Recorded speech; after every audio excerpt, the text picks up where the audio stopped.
Al-akwan adalah jama' dari kaun, wa huwal masdar, yani bimakna maf'ul, yani mukawwanat, ya, yang diadakan min kun fayakun, ya. Maka diambil dari masdar kun, maka al-kaun maknanya mukawwan, diciptakan, diadakan alam semesta ini. Maka kaun ini ciptaan Allah, ya. Ciptaan Allah itu merupakan penjelmaan daripada sifat-sifat Allah, ya. Daripada asma, ya, Allah. Asma itu karena ini tulisan, ya, atau lukisan katakanlah. Ini lukisan, ini kan sudah jadi lukisan.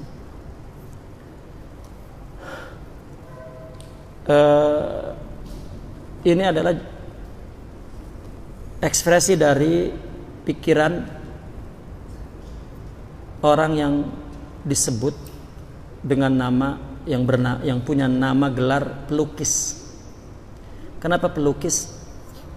Karena dia memiliki sifat-sifat yang disebut artistik, ya. Atau dengan kata lain punya jiwa seni, punya ilmu, punya sifat, ya, yang berbakat seni, gitu. Maka dia tuangkan pikiran artistik itu, ya, ke dalam bentuk gambar. Maka ini ciptaan berarti. Ini tidak bisa kalau kita tidak punya sifat seni, itu tidak bisa kita tuang ke sini, karena orang yang tidak punya tidak bisa memberi. Itu maka disebut pelukis. Ya. Nah, begitu juga alam ini jelmaan sifat Tuhan, ya, dan nama Tuhan, nama sebagai pencipta. Di Al-Quran dikatakan badi'us samawati wal ardh. Badi' itu pencipta yang keindahan, pencipta keindahan, ya. Badi'us samawati wal ardh. Nah, itulah kaun namanya, mukawwanat, ya, adalah ini loh apa namanya, ini kan orang melukis hakikatnya ada dalam pikiran dia kan, ya, sifat artistik ini ada di sini, tapi ketika dituangkan di sini, ya, ini hanya sebuah gambar, ya, yang kosong, kayak gambar yang mati, gambar yang tidak berdiri sendiri, ya, gitu. Maka orang melihat keindahan ini sebetulnya adalah keindahan yang ada dalam jiwa si pelukisnya. Kita begitu kagum, padahal keindahan itu ada di dalam jiwa pelukisnya. Dia boleh tuangkan. Kalau sudah jadi begini, ya, ini keindahan yang tidak berdiri sendiri, yang tidak tumbuh sendiri, yang tidak dapat mempertahankan dirinya, ya. Nah, maka ketika sudah jadi begini, ini namanya jelma, zahir, sudah menjelma begini, ya. Nah, maka di situ dikatakan al-akwanu zahiruha. Nah, ini alam zahirnya, zahir artinya jelmaannya, ya, ini kan jelmaannya ini. Ghirrah. Apa ghirrah itu? Artinya yang menjadi sebab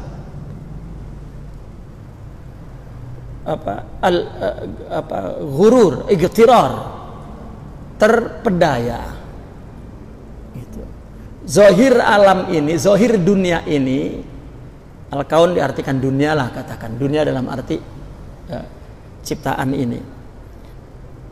Kalau kita lihat zahirnya ini kan dunia ini zahirnya seperti kalau sudah tertuang di sini ya inilah jelmaan ini zahirnya. Ya, ini adalah ghirrah. Ya. Hanya satu ghirrah, pesona. Ya. Satu pesona. Ya. Tetapi wabatinuha, mana batinnya? Asalnya dia ini dari mana? Dari si pemilik keindahan itu di dalam jiwanya ada sifat keindahan yang tidak pernah habis, yang hidup, tidak mati, yang berdiri sendiri di dalam diri si penciptanya. Itulah ibrah. Ya. Sebagai iktibar. Jadi kalau kita melihat sesuatu yang terjadi, maka yang kita ambil pelajaran itu adalah dari penciptanya. Apa maksud daripada adanya keindahan itu? Bukan keindahannya itu, bukannya keindahannya itu, keindahan itu dia tidak berguna, ya, tidak berdiri sendiri, tidak dapat memberikan apa-apa, mati. Seperti gambar dalam film, gambar itu nggak berguna, tapi apa pelajaran yang disampaikan dalam gambar itu? Seorang katakan psikolog, ya, begitu melihat gambar maka dia ambil sifat penlukis yang kelihatan, yang muncul di dalam gambarnya itu. Itu kan batin yang orang kalau lagi emosi, gambarnya kelihatan mencolok gitu misalnya. Kalau gambarnya nggak berguna, tetapi dibalik itu, ya, maka orang yang ambil pelajaran bukan gambarnya tapi makna, itu kan batin namanya. Ini orang yang nulis ini emosi banget ini. Ini orang yang nulis ini lagi kasmaran. Ini orang yang nulis ini lagi kelaparan. Ini orang, nah ini ibrohnya dari situ. Jadi setiap kejadian di dunia ini, apa yang pesan yang kita tangkap dari sebuah kejadian? Kematian, kelahiran, kerugian, kejatuhan, perkelahian, permusuhan, ya, semuanya batinnya itu ada ibrah. Ya. Kalau gambarannya aja ghirrah, kelihatannya kaya, rupanya hancur. Ya. Kelihatannya susah, rupanya kuat, jadi orang hebat gitu. Nah itu apa namanya? Al-aqwanu zahiruha ghirratun wa batinuha ibratun. Fanafsu tanzuru ila zahiri ghirratiha. Nafsu memandang kepada tampilan yang mempesonakannya itu. Kalau nafsu melihatnya kepada pesonanya itu, cakep banget gitu. Ya. Nah, mana yang dapat mengambil pelajarannya? Kalbu. Orang jika pikirannya jernih, spiritualnya cerdas, peristiwa yang dia lihat diambil pelajarannya. Ya. Tampilan gambar peristiwa yang dia saksikan itu hanya sarana untuk menyampaikan pesan itu, untuk mengambil pesan itu. Namun yang dapat mengambil pelajaran ini adalah kalbu. Ya. Nah, maka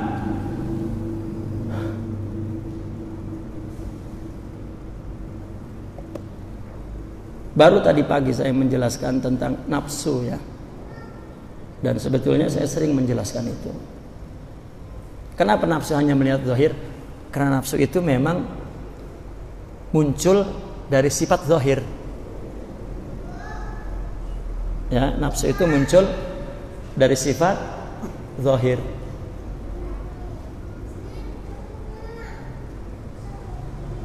Ya, maka objek nafsu itu ya benda ini, ciptaan ini, wujud ini, bukan sesuatu yang salah, tapi memang itu objeknya, fungsinya. Ya. Nah, orang kalau tidak punya rohani, maka dia tidak mendapatkan pelajaran dari segala peristiwa yang terjadi di dunia ini. Katakan, Allah menyampaikan pesan kepada kita melalui apa yang kita sebut takdir, peristiwa, kejadian yang tiap hari terjadi pada kita dan sekeliling kita dalam bentuk gambar ciptaan ini. Tetapi yang kita ambil dari semua peristiwa itu ada pesan yang disampaikan oleh Allah. Namun itu yang dapat mengambil pesan itu adalah rohani. Itu orang datang bawa fitnah kita. Kita lagi menyebarkan kebaikan, tiba-tiba dia datang bawa fitnah, dalam arti dia menggibah kita, dia mendengki kita, dia lihat zahirnya. Ini kalau yang jelek, ya, maka sebetulnya dia mengangkat nama baik kita melalui orang yang mencaci itu. Ya. Namun sebetulnya kalau orang yang punya kecerdasan spiritual, ya, dari pemuji itu yang sebetulnya kalau dia tahu yang menghancurkan, maka orang terlena dengan pujian hancur. Nah, sama orang terlena, bukan terlena, putus asa misalnya dengan cacian. Gue berhenti dah. Emang gue berbuat apa? Gue kan berbuat baik. Sampai begini emen. Nah, ini orang mati jiwanya. Karena dia ngeliat zahirnya, terpedaya. Lebih terpedaya lagi kalau itu indah. Lebih terpedaya lagi. Bahkan kebanyakan kalau dipuji, kalau dicaci, ya orang makin bertahan karena dia ingin menunjukkan kebaikan, gitu. Maka kalau ada sesuatu yang buruk, kalau untuk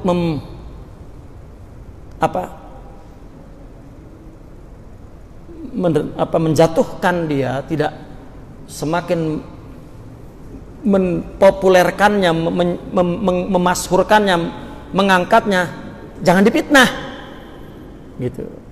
Biarin aja, nanti juga akan jatuh, gitu.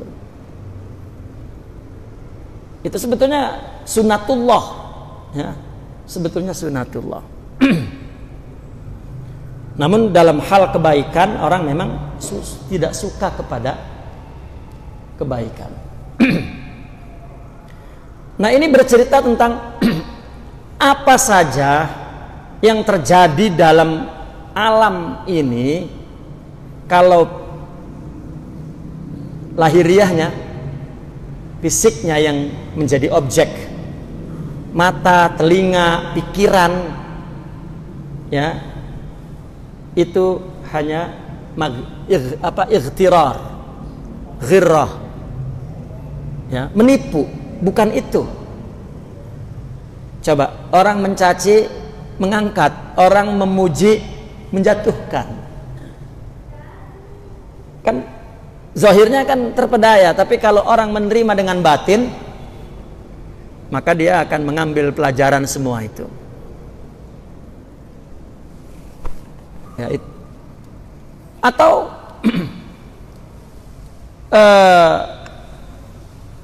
makhluk ini, ciptaan ini zahir ciptaan, ini menjadi objek nafsu.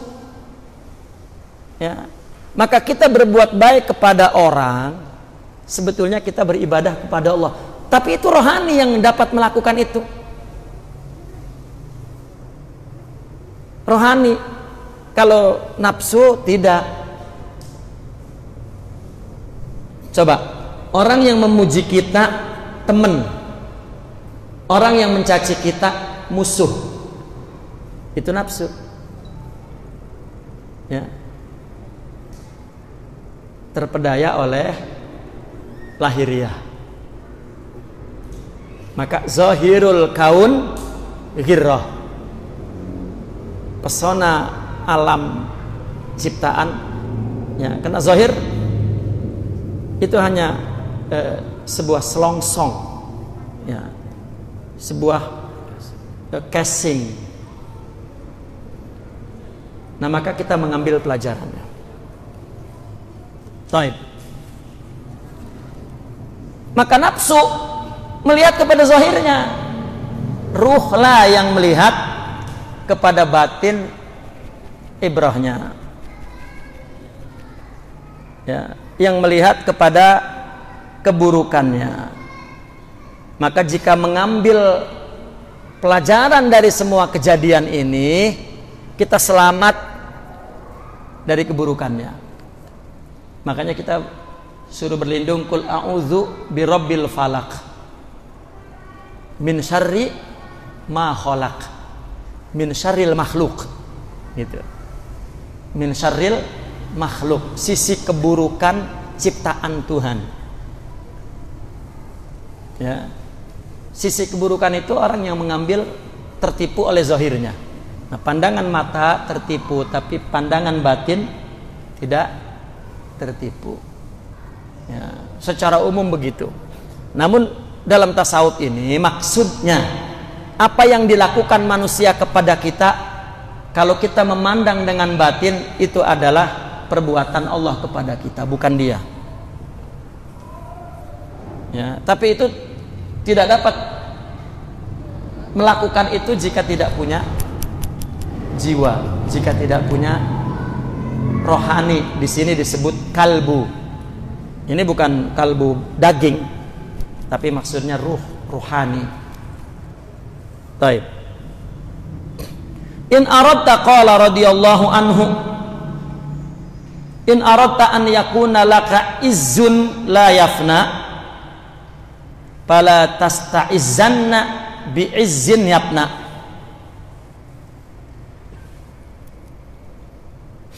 Jika engkau ingin mempunyai izz, iza aradta an yakuna laka izzan, engkau ingin mempunyai izz, ya. Apa izz itu? Izzah.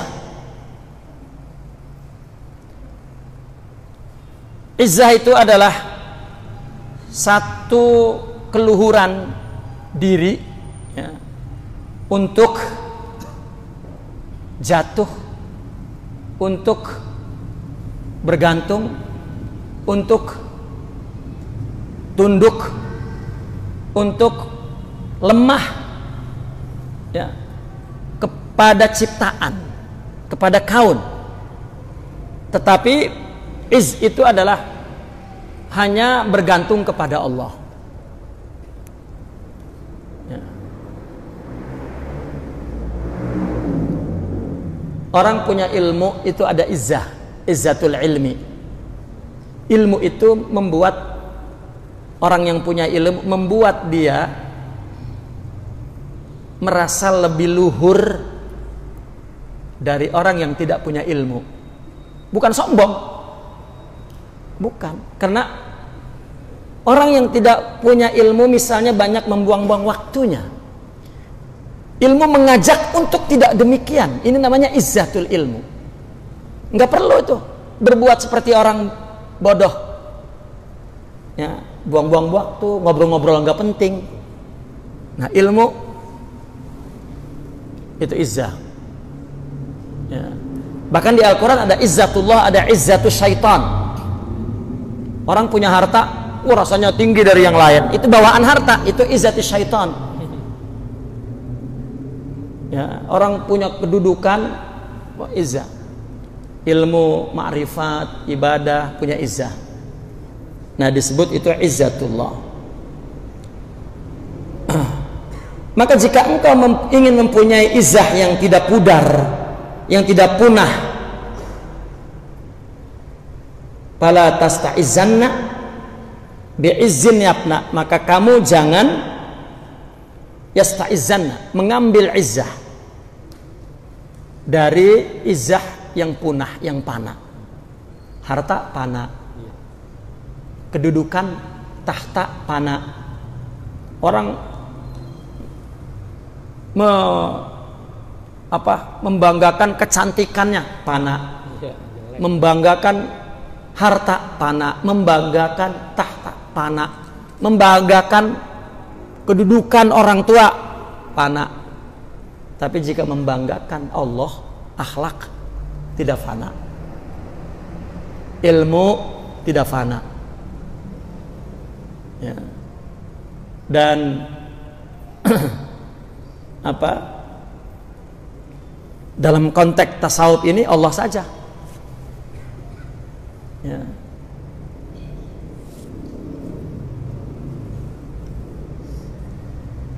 Orang yang jika beriktimadnya kepada sesuatu yang tidak fana,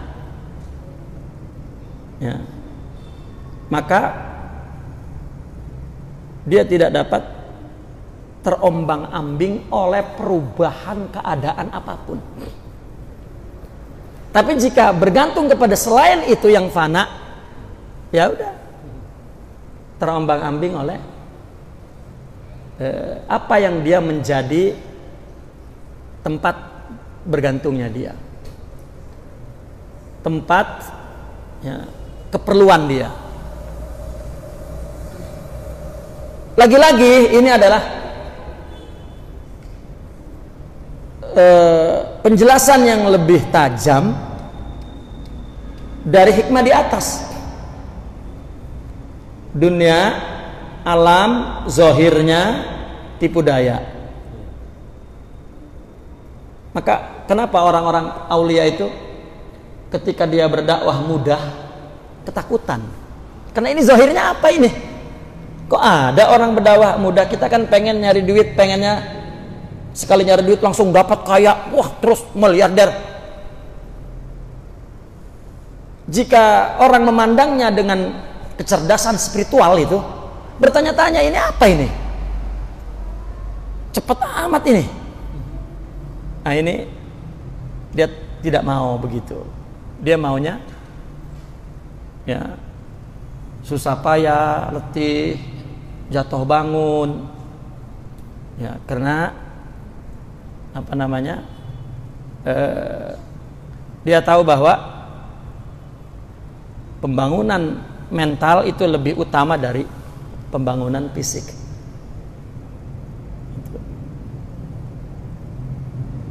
Hikmah ini sebetulnya anjuran untuk memiliki sifat spiritual, sifat kerohanian. Hidup dengan rohani itu selalu menerima pesan Allah dalam semua kejadian dan tidak pernah putus asa, jatuh, ya, oleh apapun yang dia peroleh, yang dia dapat, karena dia memang tidak bergantung kepada yang fana itu. Maka kenapa cerita seorang wali beberapa tahun ini dia menjadi orang yang kaya dan dia berdakwah, kemudian dia pindah ke kampung lain menjadi orang yang miskin, dan dia tetap hidup seperti yang sama dia lakukan. Di sana tiba-tiba menjadi seorang yang mulia, tapi pindah ke tempat lain menjadi orang yang terhina dan tidak merubah perilakunya. Ini namanya orang yang bergantung kepada yang tidak punah, yaitu akhlak. Ya. Orang seperti contoh kecil lah, orang yang tidak punya jiwa kuat, mondok di mana nggak betah. Ya, di sini mah anunya anu, pindah ke sana ininya inu gitu terus. Tapi orang betah di mana aja selalu mendapat kelebihan daripada setiap tempat yang dia. Contoh kecil lah begitu. Ya. Nah, orang yang hidup dengan rohaninya, nggak ada tempat yang membuat dia tidak cocok. Ya. Selalu ada pelajaran yang dia lihat dari apa yang disaksikan itu. Ini kita kan kalau hidup di kampung orang kayaknya nggak enak banget, enakan di kampung dewek ya. Itu kan nafsu aja itu, emosional katakan itu nafsu. Sama baik. Betul. Kita kan ya orang sini, orang yang memang nggak bisa merantau ya. Jujur artinya ada yakni pakat sharing lah kepada antum. Setelah al-faqir yakni allamani tasawuf, setelah tasawuf mengajarkan hadal ardullah, itu saya punya pikiran la at-ta'allaq, tidak bergantung kepada ceger itu misalnya kampung saya itu. Ya, malah mungkin ya kalau ngomong bergidigan ceger enggak banget, itu tumpah darah saya. Enggak ada pengen ya, di mana ada tugas, ada kewajiban, taruh di situ nyaman. Itu saya baru menganut pikiran bagaimana jika seorang aulia. Maka kita lihat ke seluruh Nusantara ini ada kuburan Syekh Fulan Al-Maghribi, Syekh Fulan Lah ini mana emak bapaknya ini? Ya, bininya aja ditinggal kali. Ini kita nyompot aja di kampung gitu ya. Ya kalau emang takdirnya di situ mah di situ. Nah, bukan ini artinya sedang bercerita bahwa disebut katanya para aulia itu kampungnya adalah dunia ini. Tanahnya itu ya ini mah di situ ge. Ya, romannya betah bener gitu. Kalau ditaruh yang lain nggak bisa ngapa-ngapain ya, karena memang tidak iktimat kepada sesuatu yang tidak punah, yaitu Allah. Akhlak, kata orang tua dulu, di mana ge lu tong kalau bener mah lu selamat, itu kan akhlak namanya, beriktimat.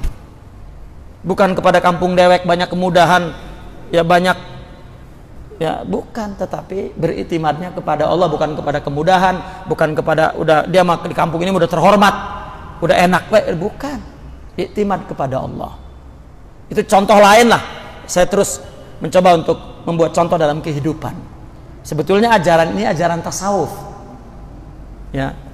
Yang dimaksud daripada izan la yafna adalah tasawuf ini seluruhnya berbicara tentang maqamat ruhiyah aja.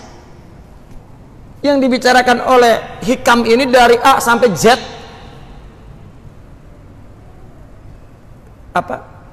kalahkan nafsu dengan sifat rohani, udah itu doang. Kalau kita sudah tahu kaedahnya, mau baca hikam orang sufi yang mana nggak keluar dari itu aja udah, karena memang tahu jihadnya ya dalam torekot hanya itu, bagaimana agar orang al-wusul ila Allah, sampai kepada Allah ya. Coba idza aradta an yakuna laka izzun la yafna fala tasta'izzanna bi'izzin yafna. Jika engkau ingin mempunyai tempat, mempunyai objek ya, untuk bergantung dan itu tidak punah, maka bergantunglah kepada gantungan yang tidak punah, yaitu Allah. Allah itu dalam arti akhlak. Orang punya sabar dalam kondisi apapun, dimanapun, oleh siapapun, bentuk apapun, tetap aja dia beriktimad kepada Allah itu. Ya. Nah ini adalah sifat kerohanian. Di situ di anunya. Nah keterangan di sini ini yang berkaitan langsung dengan tasawuf. Fala tasta'izanna bi'izzin yabna bi an tastaghni biha ma'al ghaibati an musabbibiha li'anha paniyah. Kita berpegang kepada benda, kepada izzah, kepada sesuatu yang kita bergantung, tetapi gaibah dari yang memberikan sebab, dari Tuhan. Ya. Karena itu pana. Fayakunu ta'alluquka biha izzan la yafna.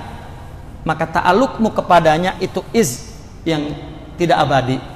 Kita bergantung kepada selain Allah, itu iz yang tidak abadi. Bal yazul bizawaliha. Ya. Kita ingin bahagia di harta, harta hancur, hilang hancur. Kita bergantung ya untuk mendapatkan kebahagiaan, kebanggaan di tahta. Tahta ada hancur, di anak hilang.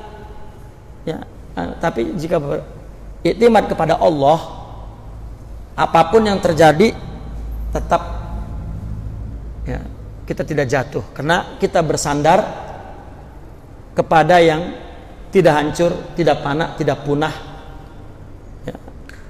Itu sebab interaksi ini ujung-ujungannya interaksi kepada manusia ini jangan kepada manusia itu berubah-ubah, tapi kepada Allah. Ya. Yang abadi,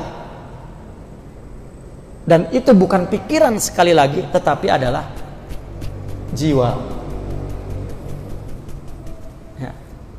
Kepada jiwa. Karena yang zahir itu ghirrah. Orang datang memuji, hati-hati. Maka nasihat orang sufi kan berkata begini, jika ada orang memujimu dengan sifat yang bukan kamu miliki, bukan milikmu, memujimu dengan sifat-sifat yang bukan milikmu, mana ada ya sifat baik itu milik kita? Semua milik Allah. Ya. Ini bukan hanya orang yang kagak punya sifat baik. Kita nggak punya sifat baik dipuji. Padahal gua kagak punya sifat itu, orang muji baik. Ya. Hati-hati, itu Allah itu memuji itu ya, bukan untuk mengangkatmu. Nah kita terbedayakan dengan zahirnya itu muji, maka dia akan mencacimu dengan sifat yang kamu juga tidak ada, tidak punya. Kita dibilang mencuri, padahal nggak mencuri. Nah itu. Tetapi jika kita tahu bahwa apabila orang memuji, jangankan kita kagak punya sifatnya, kita punya juga memang bukan punya kita hakikatnya. Gitu. Ngapain terpedaya? Ya Allah, ini orang soleh banget. Siapa emang gua? Nah, udah jatuh. Apalagi nggak punya, punya juga. Ya, ya ini untuk orang yang nggak punya, memang nggak punya. Untuk orang yang punya juga dia akan tahu hakikatnya adalah milik Allah. Nah maka iktimadnya selalu kepada Allah. Ya, ini Allah kan abstrak, orang tidak bisa dilihat. Tetapi berinteraksi kita dengan zahirnya, surahnya manusia. Ya. Maka kita melihat sosoknya manusia, entar baik, entar nggak baik, entar baik, entar nggak baik, entar baik. Ya. Sebetulnya tidak ada manusia yang jahat, tidak ada. Coba ada orang yang kita benci banget, tapi kenapa sebelah sono ada yang orang cinta banget? Nah kita tanyain, ini dia objek benci apa objek cinta? Kan tergantung kitanya.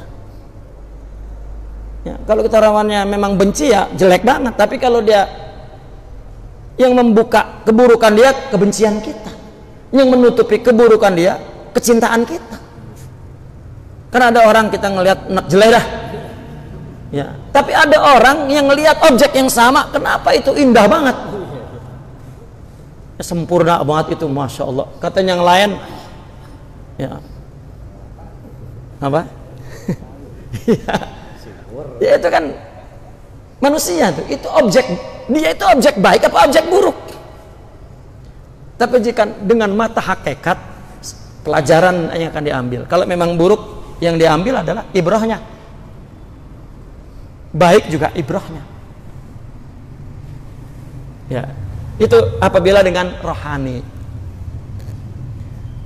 Wa qala radhiyallahu anhu, at-tayyul haqiqi an tatwiya masafata dunya anka hatta tara al-akhirata aqraba ilaika minni. At-tayyul haqiqi. Apa at-tayyul haqiqi itu?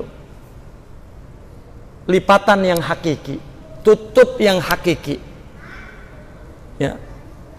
Adalah antatwa ayyuhal murid masafata dunya anka, yaitu engkau melipat, menutup, ya, masafata dunya, jarak dunia, anka darimu. Artinya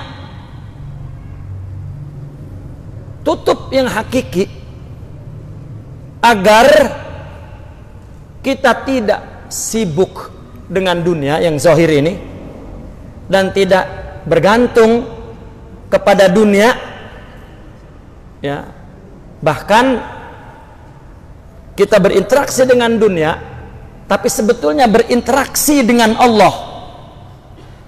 Hatta tara al akhirata, sehingga engkau melihat akhirat, aqrabu ilaika, lebih dekat kepadamu, minka, daripada kamu dekat kepada dirimu.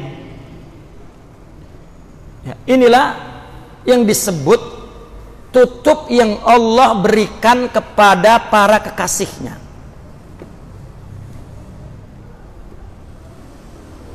Bukan berarti orang miskin, para wali misalnya hidup di gunung, nggak punya apa-apa, punya baju di badan, sehingga dia nggak mikirin dunia, nggak sibuk dengan dunia. Lah emang nggak ada dunianya, ya. Lah itu mah nggak jadi wali, gak bisa. Siapa juga hidup di gua nggak punya apa-apa, nggak punya mobil, nggak punya duit, nggak punya tanah, nggak punya rumah mewah, nggak sibuk sama sekali dengan dunia, ya emang nggak ada dunianya. Nah maka ketidaksibukan dia kepada kelezatan, nafsu dunia, kecondongan kepada dunia, itu karena memang dia tidak memiliki dunia. Tetapi ya, tutup yang hakiki adalah dia menutup jarak dunia itu dari dia. Ya, dia sama sekali bersama dunia tetapi tidak menyaksikan dunia. Dia melihat bahwasanya apa yang dia lakukan sedang menumbuhkan kehidupan akhirat dia. Karena Nabi Musa dulu pernah berpesan di Isra Mi'raj kepada Rasulullah, kasih tahu umatmu, ad-dunya qi'an, katanya. Al-jannatu qi'an. Surga kamu, surga umat, surga kita ini masih pelontos. Wa ghurrasuha subhanallah walhamdulillah wala ilaha illallah wallahu akbar. Maka yang menyuburkan taman surga itu yang masih pelontos, belum ada tanaman, zikir kita, ibadah kita. Apabila kita baca subhanallah, tumbuh pohon-pohonan. Apabila kita berzikir, tumbuh. Maka ketika dia melakukan kebaikan apa saja, yang dia lihat akhirat. Ya. Ini aja sudah cukup. Ini namanya sebuah toyul hakiki yang Allah anugerahkan kepada para kekasihnya. Maka dengan tutup yang hakiki itu, maka dia dapat menyembah Allah. Ya. Itu dikatakan at-toyul hakiki antatwiya masafata dunia anka. Ya. Masafah dunia itu dijauhkan darimu. Ya. Karena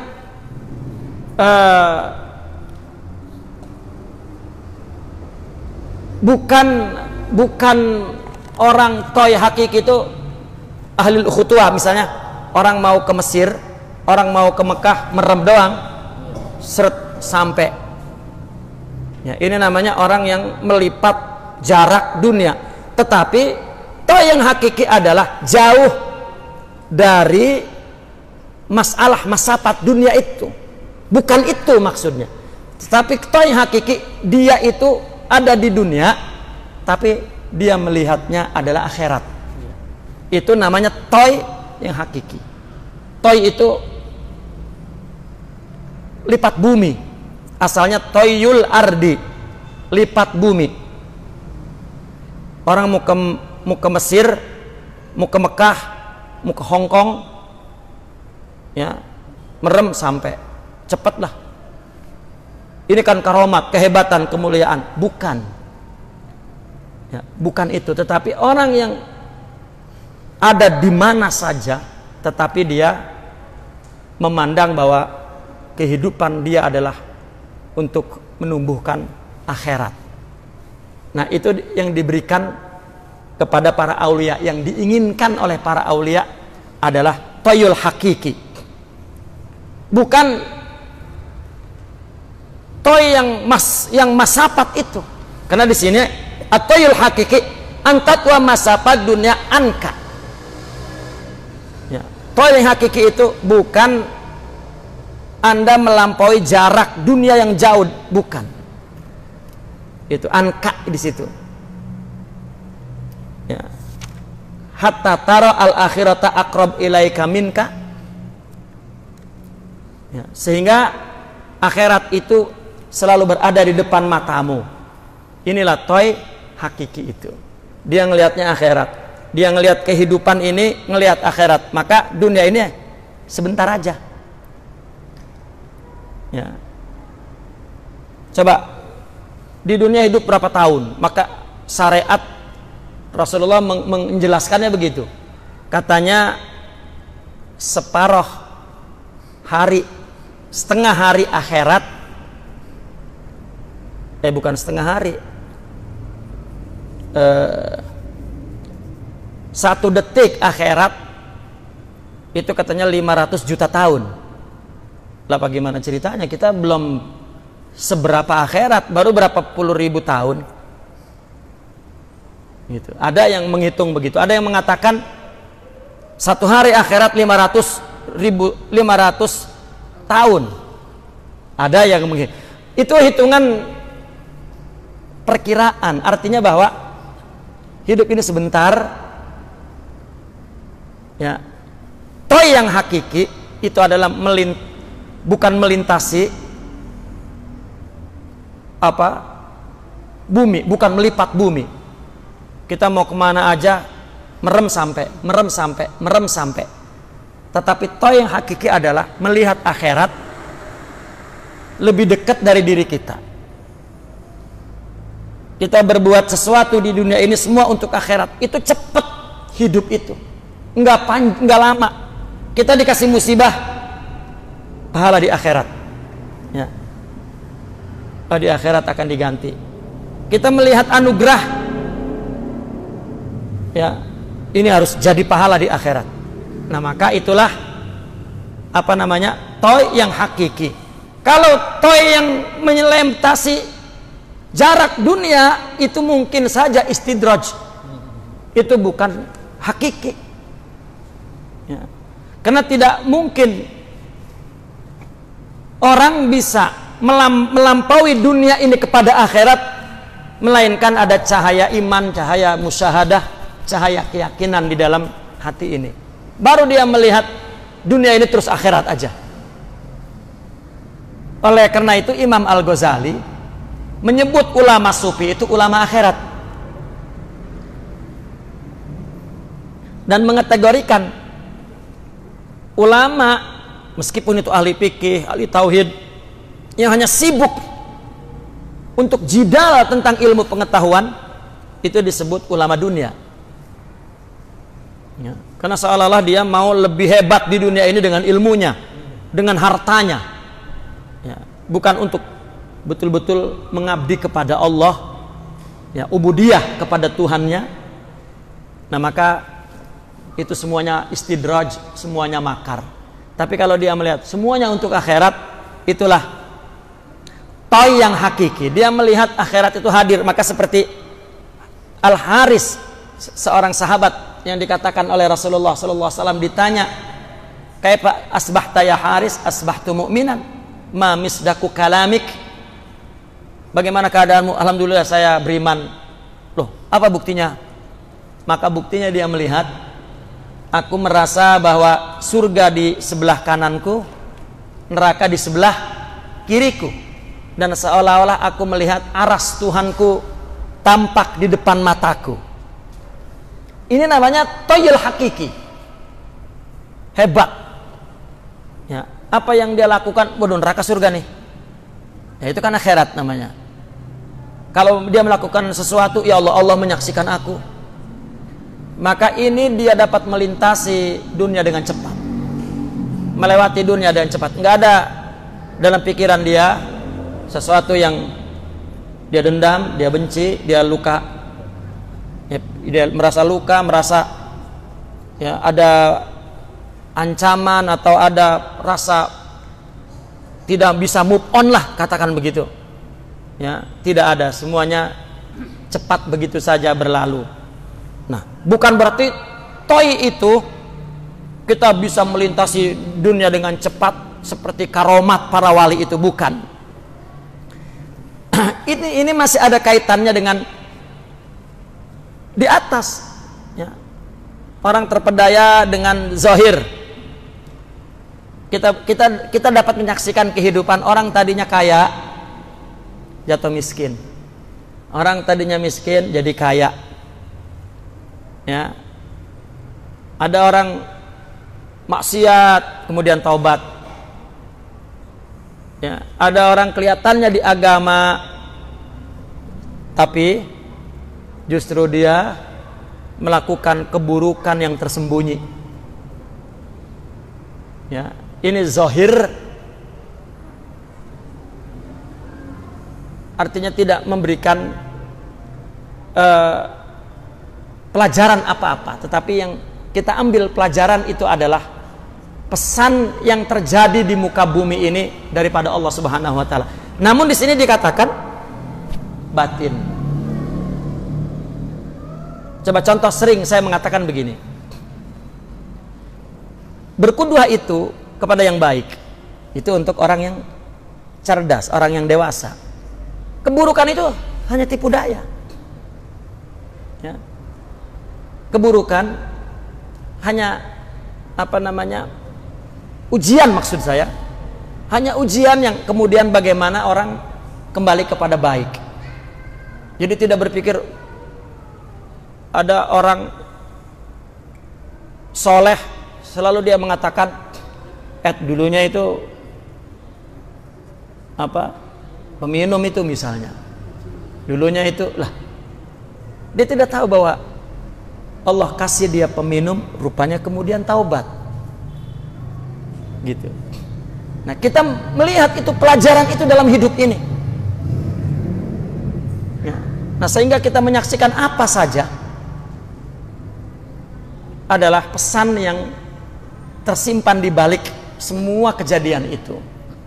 Namun di sini digarisbawahi hanya bagi orang yang memiliki hati. Kalau dalam Al-Quran, nah di sini dikatakan ya, orang yang mempunyai apa? Ya kalbu. Ya. Kalbu itulah yang melihat kepada batin pelajarannya. Taib. Satu lagi. Wa qala radhiyallahu anhu al-ata'u minal khalqi hirman wal man'u minallahi al-ihsan. Coba ini lihat.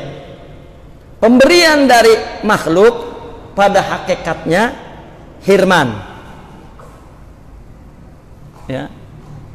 Al-ata'u minal khalqi hirman. Jika ada orang memberimu sesuatu, kemudian kamu ambil, orang memberi, kita ambil. Kita lupa bahwa yang memberi ini Allah, bukan orang. Jika begitu keadaan kita, ya, meskipun zahirnya memberi, tapi batinnya hirman. Karena kita lalai ketika menerima itu bukan dari Allah, maka itu hirman. Hirman itu orang yang terhalang untuk mendapat rahmat Allah. Ya. Bergantung, kaitannya adalah tadi, orang yang bergantung kepada orang, maka ketika menerima itu dari orang. Tapi kalau bergantung kepada Allah, apapun dari siapapun, ya, dia berinteraksi dengan Allah. Orang jika bergantung kepada Allah, meskipun minta bil izzah, ya, memberi bil izzah. Jika memberi orang ini dari Allah, jika menerima ini pun dari Allah. Jika tidak, maka dia bergantung kepada selain Allah dan dia tidak mendapat pelajaran. Nah, di sini dikatakan al-ata'u minal khalqi. Jika orang memberimu, kamu ambil, kamu lupa dengan Tuhanmu, ya, meskipun zahirnya itu memberi, tapi batinnya tidak memberi, engkau tidak mendapatkan apa-apa. Yani menurut hakikatnya, karena dia melihat kepada selain Allah, bergantung kepada nafsu. Wal man'u, kemudian kalau kita tidak mendapat dari Allah, Allah tidak memberi, Allah ihsan, itu tetap pemberian. Ihsan itu pemberian. Karena hati kita tidak bergantung kepada apa yang tidak diberi, tapi bergantung kepada Allah. Ya Allah tidak memberi, berarti Allah ini memberikan kekuatan, kesabaran kepada kami, bukan ini. Ya. Wa in kana man'an zahiran, sekalipun zahirnya tidak memberi. Nah ini. Atau di bawah itu diterangkan al-ata'u minal khalqi ihman. Apa? Karena kamu akan mencintai mereka terhadap pemberian itu. Ya. Tetapi kita tidak dapat kalau dari Allah itu ihsan. Dikatakan li'annahu habibuk, karena Allah itu kekasihnya. Wa kullu ma yaf'aluhul mahbub mahbub. Ini adalah satu sikap rohani.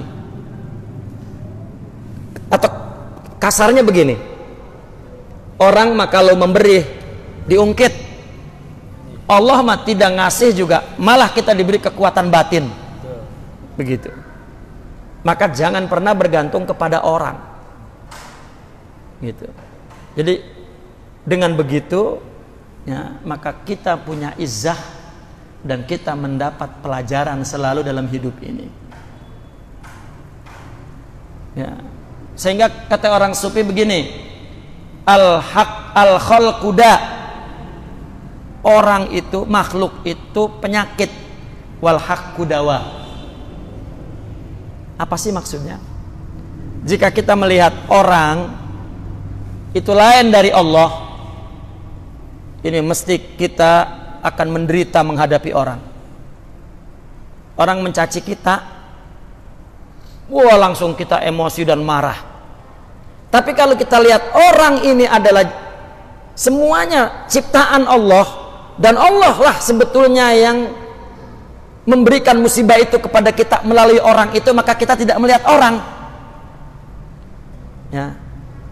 Dan kita tidak memusuhinya, maka kita berarti bergantung kepada yang tidak pernah punah, tidak pernah fana, dan kita selalu mendapat pelajaran apapun yang terjadi pada hidup ini yang kita berinteraksi kepada orang.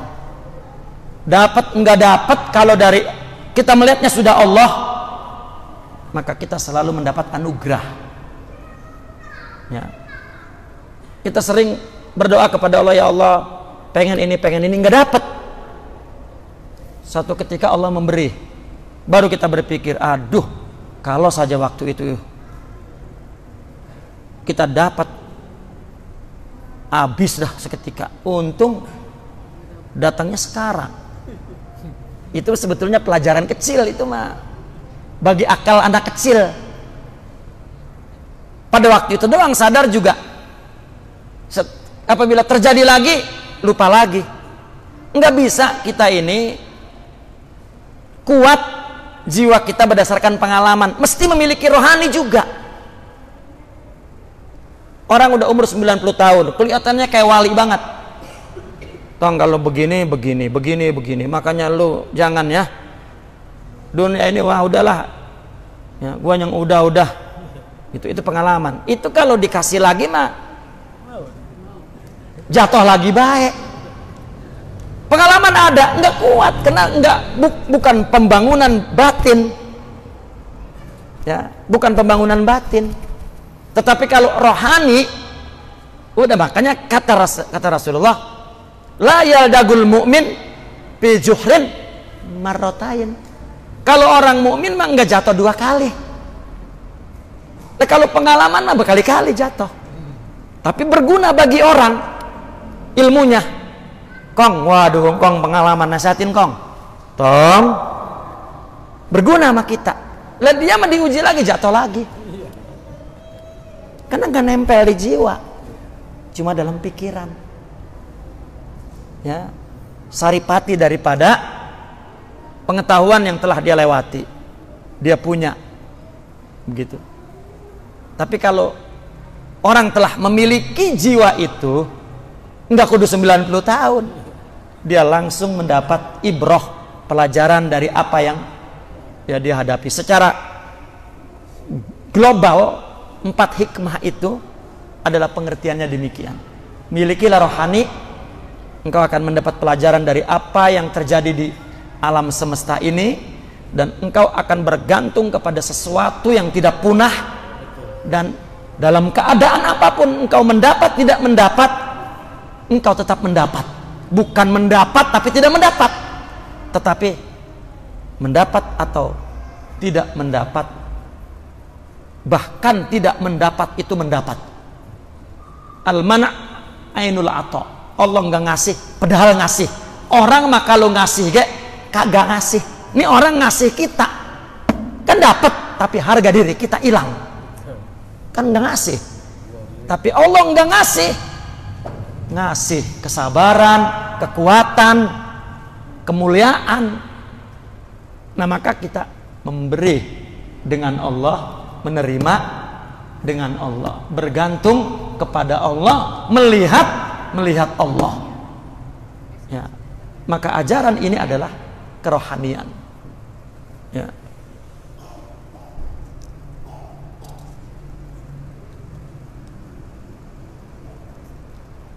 Saya lihat yang kalau ini masih kaitannya, kita selesai di sini.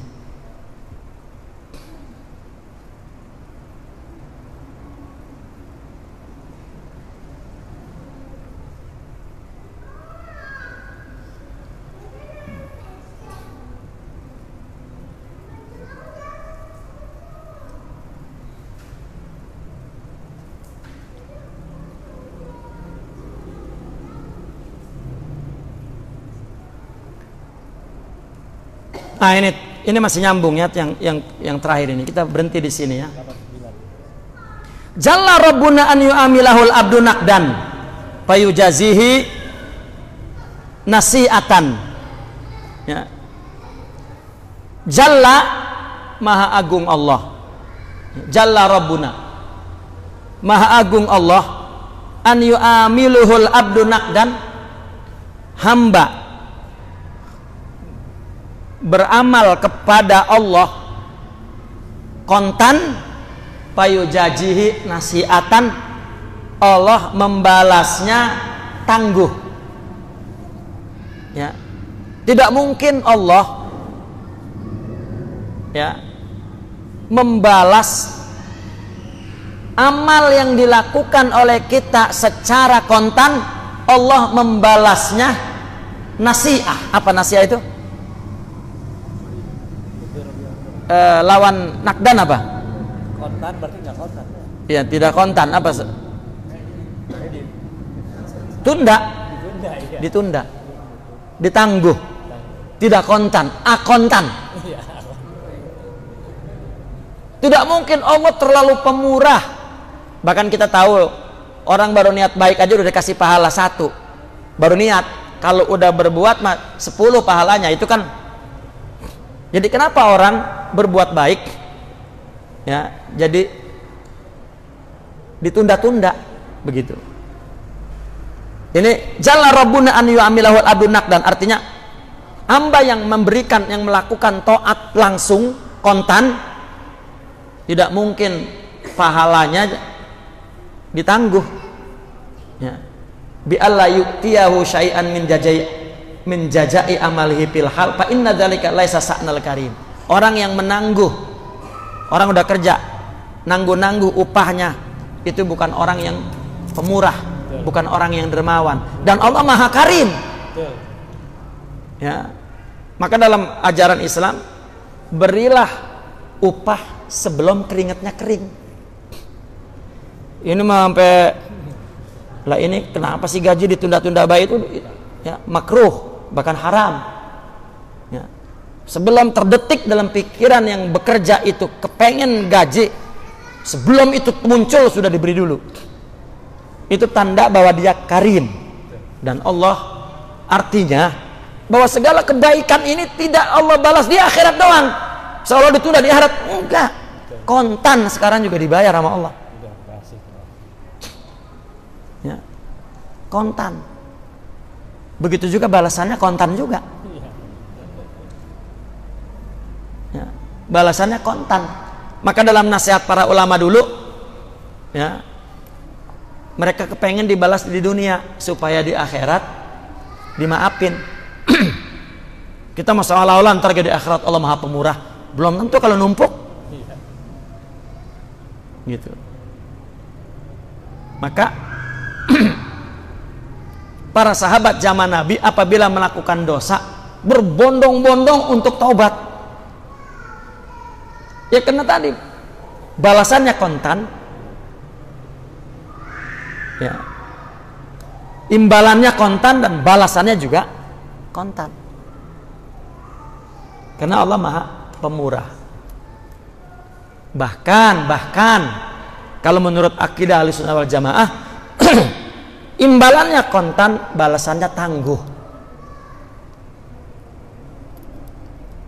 Oleh karena itu orang baru berpikir buruk belum ditulis sama Allah buruk, udah berbuat nggak ditulis dulu, nanti takut taubat. Jika ditunggu 3 hari nggak taubat, tulis gitu ya. Kita jangan nunggu ntar hari ketiga taubatnya, kan nggak jadi nulisnya. Wah ya, itu mah artinya untuk bukan hitungan 3 hari ini, itu mah sekedar ilustrasi logik akal, bukan hitung 3 hari itu, bukan ya. Artinya mungkin setahun orang baru ditulis, 3 hari mah sekedar contoh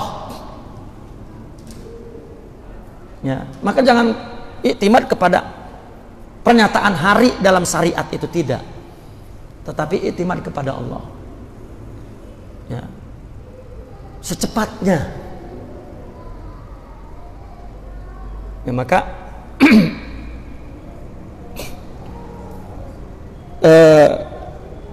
tidak ada yang perbuatan baik kita ya, tidak dibayar, meskipun ada hikmah mungkin kayaknya sudah kita lewati. Jangan buat putus asa Karena Allah menangguh balasannya. Karena engkau mengharap balasannya itu menurut pikiranmu. Padahal Allah telah membalasnya dalam bentuk yang lebih diperlukan oleh kita. Kita belum menyadari, baru kemudian nanti menyadari. Intinya, orang jika hidup dengan rohani, apa ya istilahnya, selalu dia membawa kepada kebaikan. Maka ada hadis Nabi mengatakan, al-muslimu ala khairin. Kalau kita artikan bebas, orang muslim dia selalu berada dalam kebaikan aja. Dalam kondisi apapun dia selalu terselamatkan dari keburukan, baik aja. Ini sebetulnya adalah orang yang memiliki kerohanian, sifat kerohanian itu. Yang mereka dikatakan ya, suhud aja la yudirruhu dzambun, coba. Selalu baik saja.